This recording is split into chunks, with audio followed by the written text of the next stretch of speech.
Pak. Jadi sehubungan karena saya bukan wali kelas, maka di dalam membuat keyakinan kelas saya akan berkolaborasi dengan wali kelas, terutama sasaran kami adalah wali kelas 10, di mana di dalam membuat keyakinan kelas itu kami akan merubah dari bentuk peraturan kelas yang sudah ada di dalam kelas menjadi sebuah keyakinan kelas. Baik, terima kasih kepada Bu Ima yang sudah mencoba membuat keyakinan kelasnya, tinggal diteruskan sehingga menjadi hasil yang sangat baik. Silakan Bu Yeni.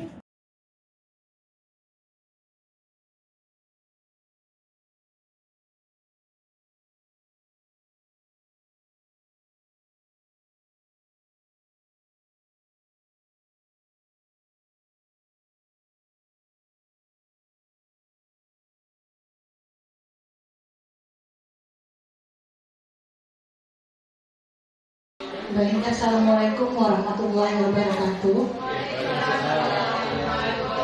Selamat siang. Baik, terima kasih atas kehadirannya. Bapak Ibu yang saya hormati, izinkan saya Halimatus Sadiah MJI Sarjana Pertanian. Saya CGP Angkatan 7 SMA Negeri 1 Putus Ibau.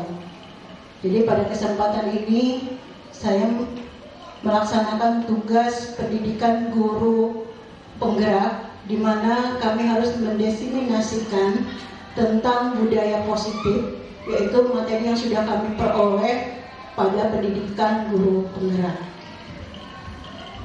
Bapak Ibu bisa melihat di slide yang saya sajikan, di situ ada budaya positif. Budaya positif kalau dilihat dari lingkaran ini, lingkaran pusat yang berada di tengah adalah peraturan kelas. Setelah itu peraturan kelas menjadi keyakinan kelas, menimbulkan lingkungan positif, dan terakhir menimbulkan budaya positif. Artinya apa? Kalau berpusat pada peraturan kelas, artinya budaya positif itu di sekolah kita akan muncul, berarti sumbernya, akarnya adalah berada di dalam kelas. Siapa yang berada di dalam kelas? Tentu saja kita, Bapak Ibu guru dan siswa. Jadi budaya itu akan muncul, artinya akarnya adalah dari dalam kelas. Bagaimana memunculkan suatu budaya positif dari siswa kita? Maka peran kita sebagai guru itu sangat penting. Karena apa? Kita adalah menjadi teladan buat siswa-siswa kita. Jadi kita punya peranan yang sangat penting untuk membentuk karakter yang ada pada siswa kita.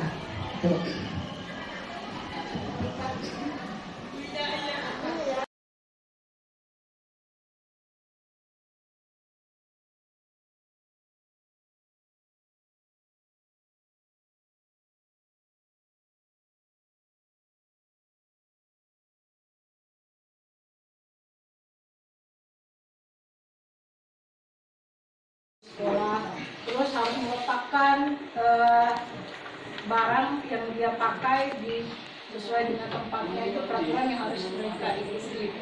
Jadi kadang-kadang peraturan itu kan anak mengikuti peraturan yang kita buat walaupun disepakati, itu biasanya mereka, motivasi mereka untuk mematuhi peraturan itu yang paling sering kita jumpai. Bahkan mungkin kita sendiri juga sama.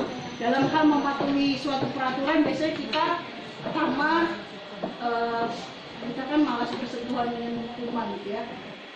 Artinya biar tidak mendapatkan hukuman untuk mematuhi suatu aturan, itu kan motivasi kita mengikuti suatu aturan, atau ingin mendapat penghargaan gitu.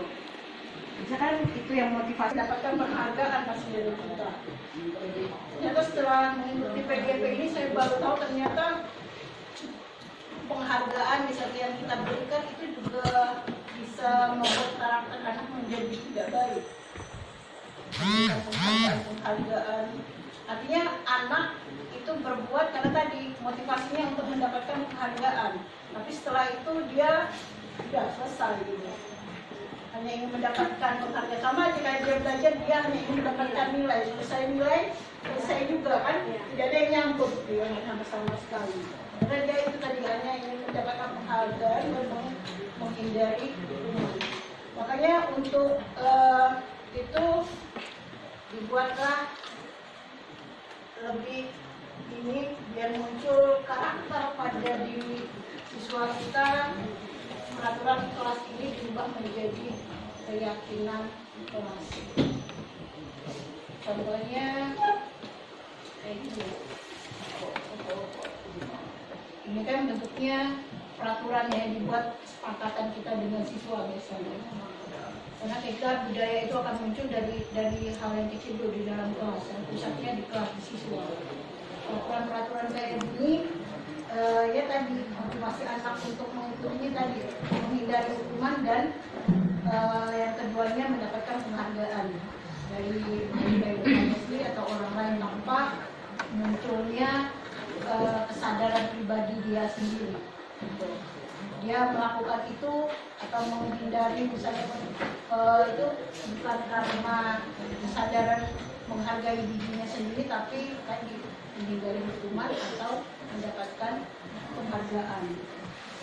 Kalau ini bentuk-bentuk peraturan yang biasa dibuat nanti kami akan ada aksi nyatanya dalam bentuk membuat keyakinan kelas, berubah peraturan kelas menjadi keyakinan kelas.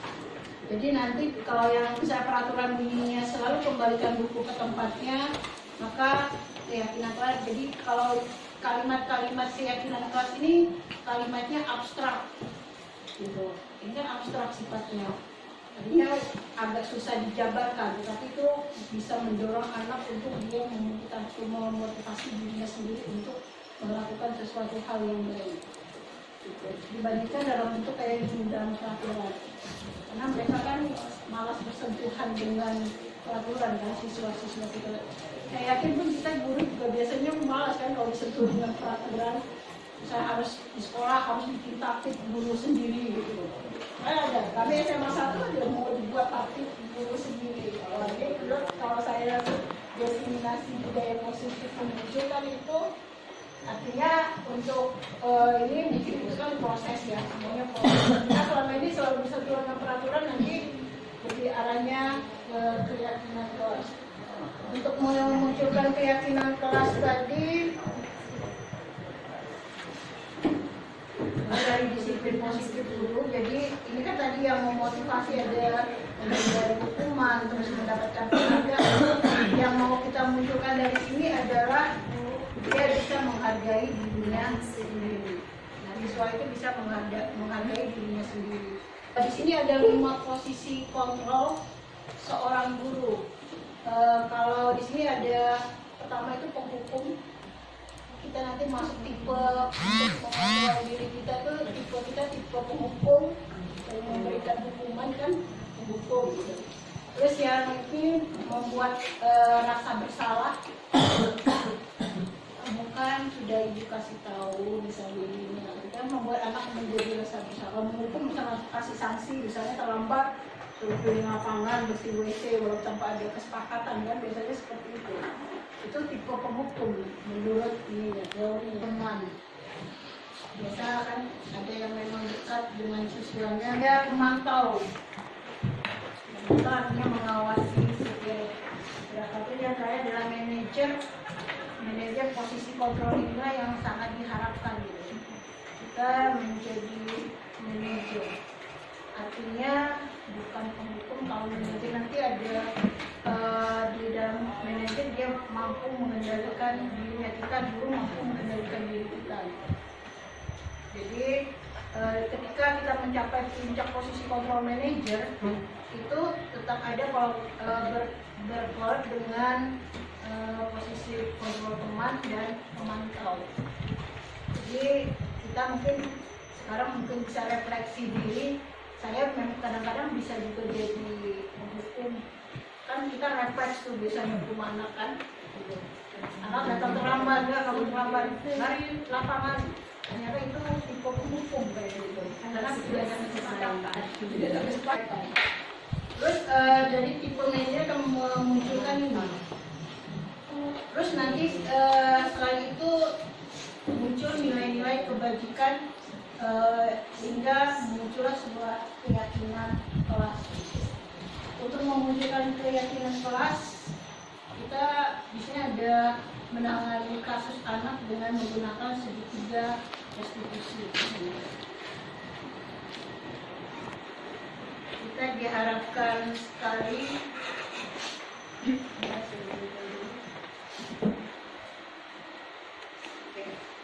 ini segitiga restitusi dalam menangani anak yang bermasalah. Karena memang kita tadi kan fokus kalau pendidik ini memang kita fokusnya harus fokusnya berpusat pada murid, semuanya murid dari murid.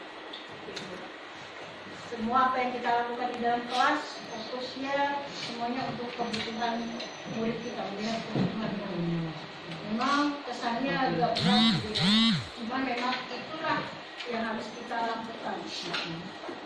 Jadi kalau bisa menangani kasus segitiga restitusi, yang pertama artinya kalau misalnya ada anak ruangan kita juga, terus kita ingatkan untuk di sini kan ada 3 langkah restitusi segitiga restitusi. Pertama dia menstabilkan dulu identitas. Stabilisasi artinya kita membuat anak itu biar tidak begitu merasa disalahkan. Misalnya setiap manusia memang pernah berbuat salah, termasuk kita guru, termasuk ibu bisa. Kadang-kadang anak-anak validasi kesalahannya, nanti kita tanyakan biar anak itu menyadari sendiri apa sih yang sudah dia lakukan, kesalahan apa yang dia lakukan. Jadi bukan kita yang ngasih tahu kamu salahnya ini. Biar anaknya sendiri yang mengutarakan apakah yang dia lakukan itu kesalahan apa yang sudah dia lakukan.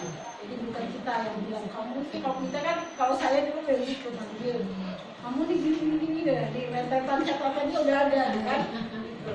Jadi dia kan makin dipersalahkan gitu. Nah, gitu ya. Saya terus validasi akan tindakan atau kesalahannya juga, selain kita membuat anak itu sadar apa yang kesalahan yang dia lakukan, nanti dia juga kita giring untuk mencari solusi bagaimana mengatasi masalah dia sendiri. Dia sendiri yang menemukan solusinya. Tapi tetaplah nama kita dulu kan penentu, kita bimbing, kita arahkan. Misalnya kalau dia berkelahi gitu ya, berkelahi kan kita cara artinya sampai akhirnya menyebabkan temannya misalnya sampai ada yang cedera dan sebagainya. Jadi tetap kita lihat bagaimana solusinya. Pertama mungkin dia minta maaf, dia sendiri yang menginginkan diri. Baru kita berikan penekanan apakah kamu bisa melakukan hal tersebut gitu. Dengan apa-apa yang solusi yang sudah dia lontarkan sendiri, yang dia biasa. Karena solusi kalau dari dia sendiri berarti artinya anak itu sudah mampu untuk melakukannya, karena dia yang melihat apa kira-kira solusi yang bisa kamu berikan dengan masalah yang sedang kamu hadapi.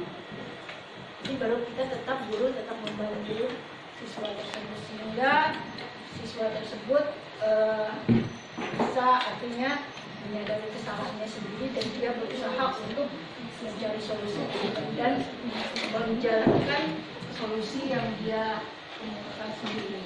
Jadi bukan karena kita yang semuanya kita yang ngatur.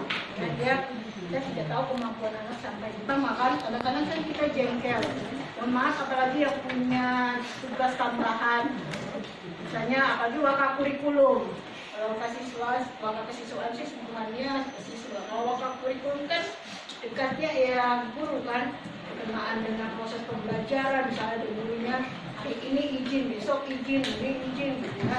Atau melakukan sesuatu hal yang itu kan biasa kan karena bawaan emosi tadi, posisi kontrol kita kan biasa kita bawa ini kan, tidak mampu mengatur, mengontrol diri kita sendiri, sehingga itu tentu saja menimbulkan masalah buat teman kita. Bisa tanpa sadar kita mulai dari tadi dari kelas dalam peraturan kelas itu berubah menjadi keyakinan kelas, diharapkan bisa menimbulkan lingkungan yang positif. Setelah itu tentu saja menjadi sebuah budaya kebiasaan, dan budaya itu kebiasaan hingga menjadi suatu budaya. Dan nanti budaya positif ini ya kalau ini bagi kita, kalau di sekolah kita ingin memunculkan budaya positif pada anak, misalnya cinta lingkungan, apalagi budaya misalnya kalau program yang dulu kan ada 3S, sekarang jadi 5S misalnya. Tentu saja program-program tersebut sebagai guru kita harus berkolaborasi dengan pemegang kebijakan di sekolah, yaitu pimpinan sekolah, kepala sekolah, dan guru-guru yang lain. Lewat kepala sekolah kan kita memunculkan budaya-budaya positif, misalnya mau cinta lingkungan, program 5S, terus misalnya program yang lainnya gitu. Jadi siswa itu pemegang peran penting adalah kepala sekolah. Karena yang sangat dekat dengan siswa adalah kita.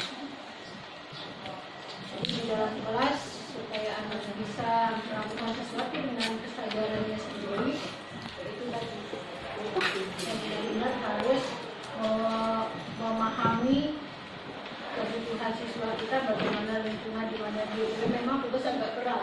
Tapi kalau kita yang tidak wali kelas, kita bisa kerjasama dengan wali kelas itu untuk mengetahui misalnya anak ini karakternya pada lingkungannya seperti apa, di mana dia tinggal, orang tuanya dan sebagainya. Data itu bisa kita dapatkan dari wali kelas, sehingga kita menangani anaknya udah tahu dulu latar belakangnya seperti apa. Tentu saja saya sudah mempraktekkannya di sekolah, karena saya bukan wali kelas, tapi saya mengampu mata pelajaran biologi di kelas 12. Kalau kelas IPA itu, kalau kita yang nilainya IPA, memang karakter anaknya tidak karena pengaruh, karena pembelajaran tadi yang agak begitu. Tapi kalau dari IPS, anak-anak IPS sangat-sangat ini karakternya beda. Tapi kembali sebenarnya semuanya sama saja, mau IPA mau IPS, karena kita bisa melihat dari lingkungan dia.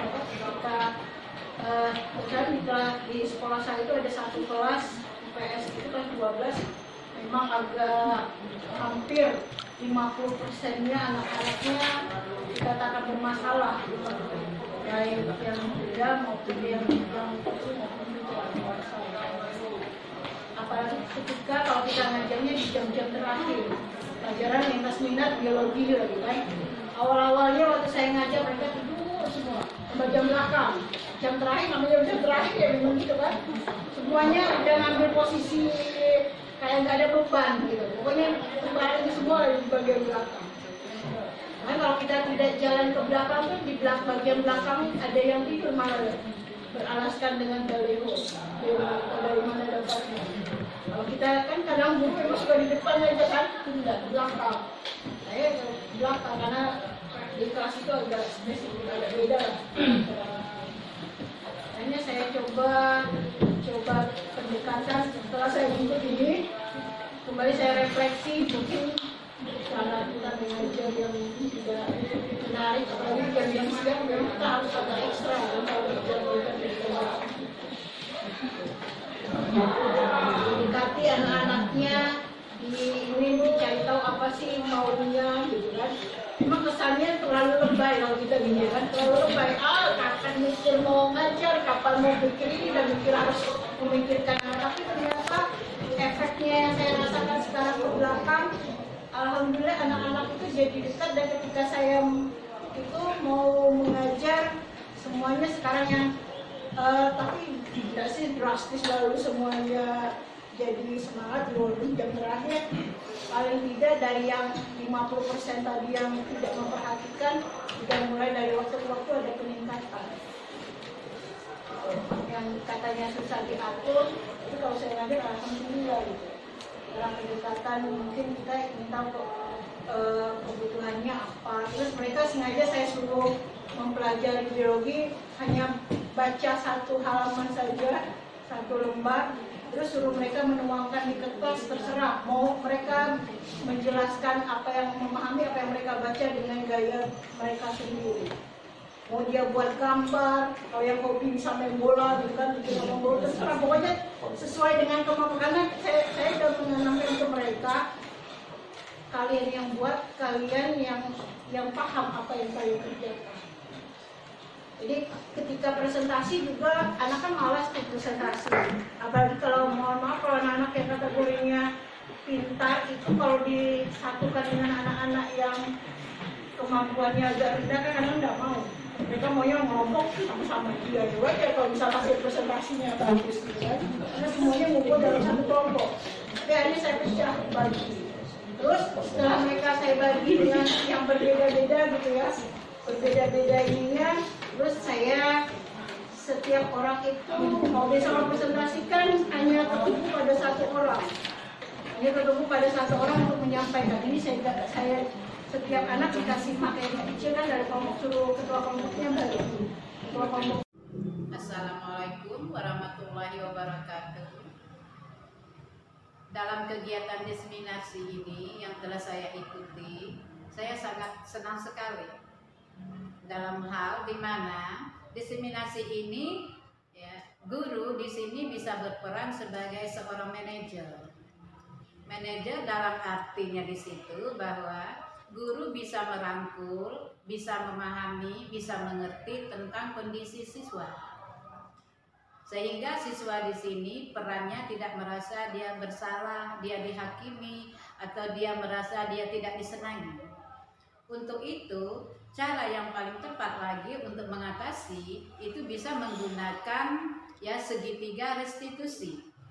Segitiga restitusi ini salah satu langkah cara yang bagus untuk kegiatan ya, dalam hal yang pertama kita bisa membuat suatu ya tindakan seperti menstabilkan identitas siswa. Kita perlu tahu, misalkan saja itu tentang jati diri siswa, nama siswa, alamat jam di mana, kondisinya bagaimana. Ini namanya menstabilkan identitas. Selain itu juga bisa memvalidasi tindakan yang akan kita ambil, dalam arti cara apa yang akan kita lakukan, sehingga di situ akan menumbuh minatkan masalah tentang kondisi anak. Dengan begitu peran anak terhadap kita semakin dekat, sehingga apa yang mereka tidak tahu, mereka bisa memberikan ya tanggapan terhadap kita, dan kita juga akan mengetahui apa yang sebetulnya yang terjadi pada siswa. Ya, jadi di situ ada menstabilkan identitas dan juga memvalidasi tadi. Nah, selain itu yang tidak kalah penting, kita juga harus menanyakan tentang keyakinan kelas. Ya, keyakinan kelas ini perlu. Mengapa? Supaya kita tahu tentang kondisi yang ada. Ya, baik kondisi dalam proses belajar maupun kondisi tentang anak didik kita sendiri. Kondisi tentang keyakinan kelas ini saya sangat setuju sekali. Mengapa? Hal ini merupakan salah satu tujuan sehingga anak bisa tahu, bisa mengerti, dan ini sangat bermanfaat untuk anak itu sendiri. Ya. Bagaimanapun keyakinan kelas ini merupakan suatu kegiatan yang dilakukan per anak atau individu anak sehingga menumbuhkan bakat mereka, dan ini dilakukan oleh internal siswa itu sendiri.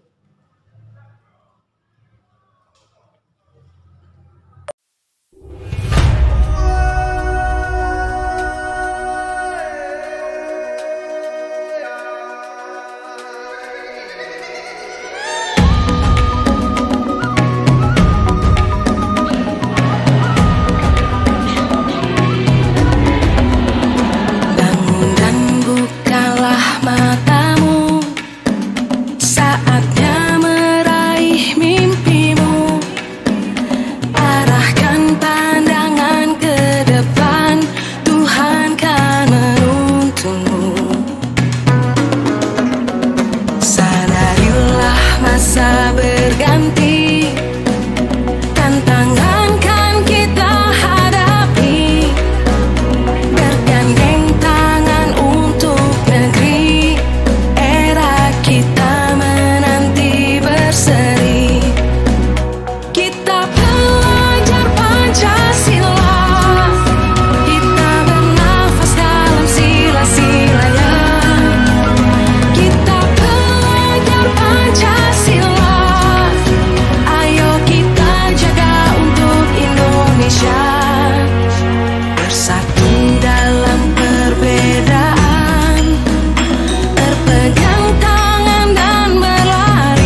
depan wali kelas kalian guru ini. Sekarang saya ingin bertanya, yang menjadi motivasi kalian untuk mematuhi aturan kelas itu apa? Agar tidak terkena sanksi. Agar tidak terkena sanksi. Ada lagi? Agar dipuji guru. Agar dipuji guru. Masih ada? Takut dimarahi wali kelas. Takut dimarahi oleh wali kelasnya. Masih ada? Menjadi anak teladan. Biar jadi anak teladan. Biar disayang sama wali kelasnya ya. Ada lagi? Ada takut keluar dari 5.000? Oke, sanksinya itu tadi kan kalau tidak tiket bayar 5.000 denda ya. Sip, kapan?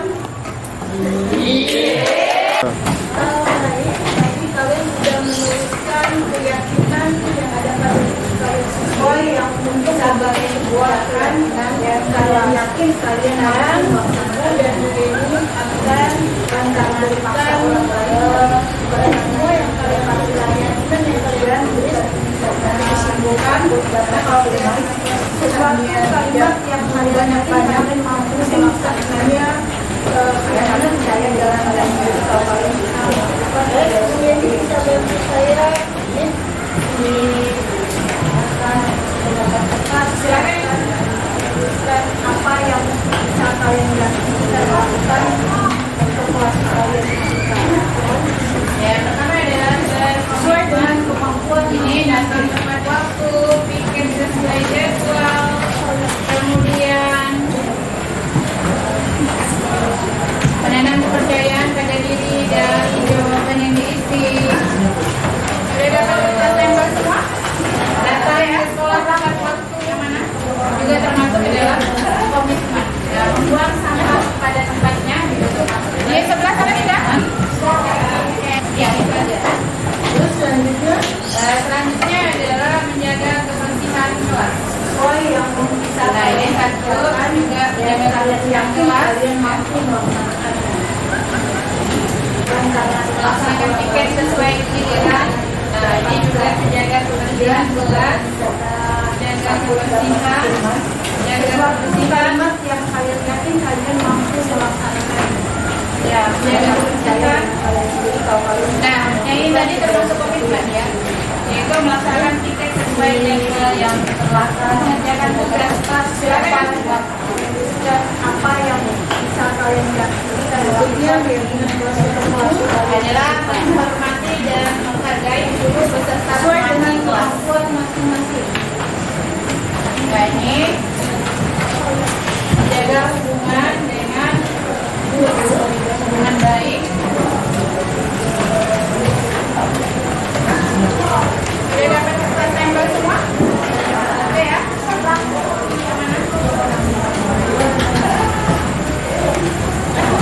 Ya, sudah. Jadi di sebelah sana sudah untuk ada 3 yang tidak keluar.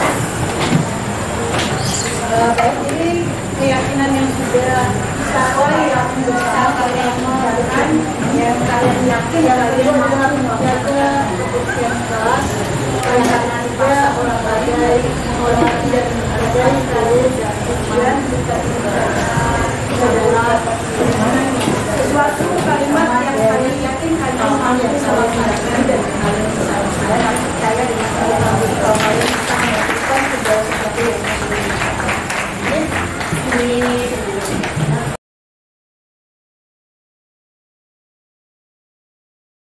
Dengan adanya kesepakatan kelas ini, kami senang dikarenakan kami membuat kesepakatan kelas ini dibuat oleh diri kami sendiri dan kami akan melakukan kesepakatan kelas ini tanpa ada paksaan dari guru ataupun sekolah.